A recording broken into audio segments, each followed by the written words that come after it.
والعاقبة للمتقين والصلاة والسلام على سيد الأنبياء والمرسلين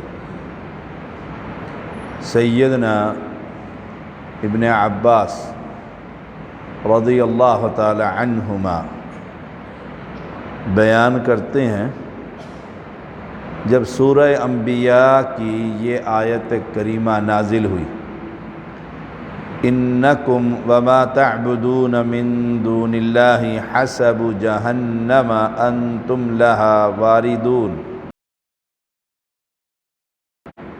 یقیناً تم اور جن کی تم اللہ کے سوا عبادت کرتے ہو، یعنی تم بھی اور تمہارے معبودان باطلہ بھی، حسب جہنم، جہنم کے ایندھن ہوں گے، انتم لہا واردون، تم اس میں وارد ہونے والے، داخل ہونے والے ہو۔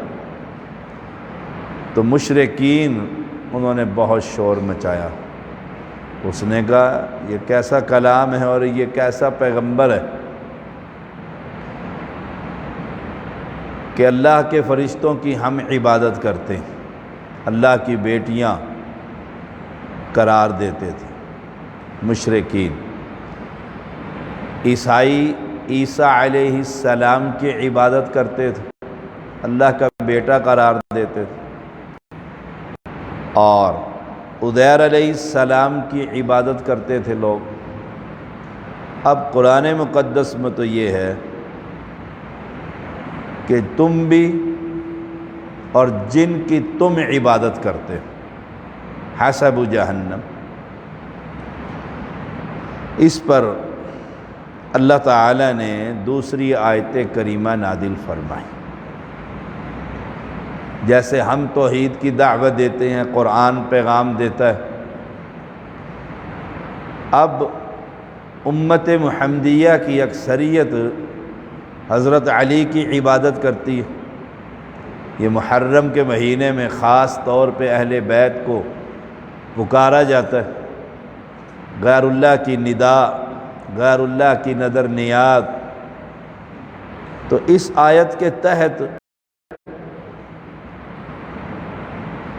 کہ کیا جن کی عبادت ہوتی ہے وہ بھی جہنم میں جائیں گے، اللہ نے دوسری آیت کریمہ نازل فرما کر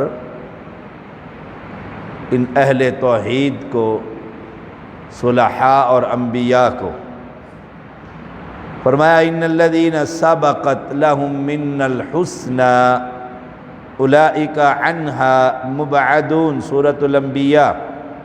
یقیناً وہ لوگ جن کے لیے ہماری جانب سے پہلے ہی بھلائی لکھ دی گئی ہے، وہ لوگ اس جہنم سے دور رکھے جائیں گے۔ عیسیٰ علیہ السلام ہو، عزیر علیہ السلام ہو، اللہ کے فرشتے ہوں، علی رضی اللہ تعالی عنہ ہو، حسنین کریمین رضی اللہ تعالی عنہم ہو، کوئی بھی ایسا شخص جس کی عبادت کی جاتی ہے اور اس نے اس عبادت کا لوگوں کو پیغام نہیں دیا۔ اب تو زندہ انسانوں کے سامنے لوگ سجدوں میں پڑے ہوتے ہیں، جائیے درباروں پہ، یہ لوگ ہیں حسب جہنم انتم لہا واردون، جو اپنی زندگی ہی میں اپنی عبادت کروا رہے ہیں۔ میں شاہ جمال کے دربار پر گیا، رات وہاں گزاری، تو ایک شخص، بہت بڑا اجتماع تھا، ایک آدمی اٹھتا ہے اور زندہ شخص کے قدموں میں جا کر باقاعدہ سجدہ کرتا ہے۔ یہ ہیں وہ لوگ جو اللہ کے بندوں سے اپنی بندگی کرواتے ہیں، یہ لوگ حسب جہنم انتم لہا واردون۔ عیسیٰ علیہ السلام تو اللہ کی توحید پیغام دیتے ہیں، جیسے قرآن مجید میں آتا ہے، اَأَنْتَ قُلْتَ لِلنَّاسِ اتَّخِذُونِي وَأُمِّيَ إِلَٰهَيْنِ مِن دُونِ اللَّهِ قَالَ سُبْحَانَكَ۔ عیسیٰ علیہ السلام سے کہا جائے گا تم نے اور یہ قوم کو اپنی عبادت کا پیغام دیا تھا، وہ فرمائیں گے اللہ تو پاک ہے، یہ کیسے ہو سکتا ہے، کہ کوئی اہل توحید کسی سے اپنے سامنے کسی کو اٹینشن ہی کروا لے۔ میں کلاس پڑھاتا تھا تو وہ عادت ہوتی ہے جو ہی ٹیچر کلاس روم میں آئے تو سٹینڈ، سارے کھڑے جاتے ہیں۔ بالکل یہ قیام کی حالت تو اللہ کے لیے ہم نماز میں کھڑے ہوتے ہیں، سمیع اللہ لمن حمید، ایسے میں نے منع کر دی، سب بیٹھ رہے ہیں، میں آ کے السلام علیکم کہوں گا، آپ نے وعلیکم السلام کہنا ہے۔ وہ دوسرے اساتذہ کو بڑی تکلیف ہوئی، یہ نیا یہ کیا چکر ہو گیا، بچے کھڑے ہوتے، یہ شرط جائز نہیں ہے۔ عبادت صرف ایک اللہ کی ہو۔ امام حاکم اس حدیث کو لے کر آئے ہیں۔ تو یہ ایمان کا حصہ بنائیے۔ کوئی بھی نیک شخص، ہمیں ہر ایک شخص کی ہسٹری تو نہیں پتہ، اسی لیے صوفی عبداللہ رحمہ اللہ امام المجاہدین، ان کی کرامتیں اتنی مشہور تھی، اتنے لوگ اللہ شفا دیتا تھا، ان کی قبر باہر نہیں بنائی گئی اس وجہ سے کہ لوگ اس کا مقبرہ بنا کر عبادت شروع کر دیں گے۔ جامعہ کے اندر ہی بند کر دیا ان کو، باہر نہیں، باہر تو لوگوں نے اس کا قبضہ کر لینا ہے، اہل شرک نے۔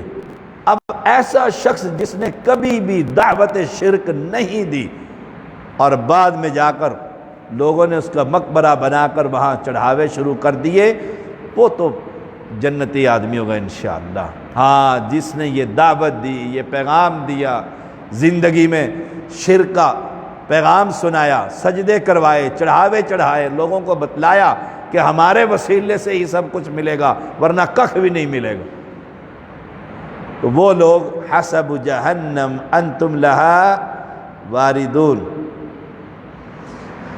سیدنا ابن عباس رضی اللہ تعالی عنہما بیان کرتے ہیں، رسول اللہ صلی اللہ علیہ وسلم نے قریش سے فرمایا، یا معشر قریش انہو لیس احد یعبد من دون اللہ فیہ خیر۔ اے قریش کی جماعت، اللہ کے سوا جس کی بھی عبادت کی جاتی ہے اس میں کوئی خیر نہیں۔ کتنا خوبصورت کلام! اللہ کے سوا جس کی بھی عبادت کی جاتی ہے، وہ پتھر، وہ درخت، وہ زندہ انسان، وہ مردہ چوکھٹ کسی کی ہو، وہ بڑی سرکار ہو یا چھوٹی سرکار، جس کی بھی عبادت، قیام، رکوع، سجدہ، نظر، نیاز، حتیٰ کہ دل میں اللہ کی بجائے اس بابے کا خوف ہو کہ بغیر نذرانہ ڈالے اگر گزر گئی گاڑی تو بابے نے آگے الٹی کر دینی، ایکسیڈنٹ ہو جانا ہے اس کا،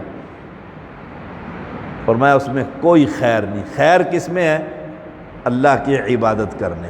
اللہ مجھے اور آپ کو اپنی عبادت کرنے کی توفیق عطا فرمائے۔ امام احمد اس حدیث کو لے کر آئے ہیں 2918۔ وآخر دعوانا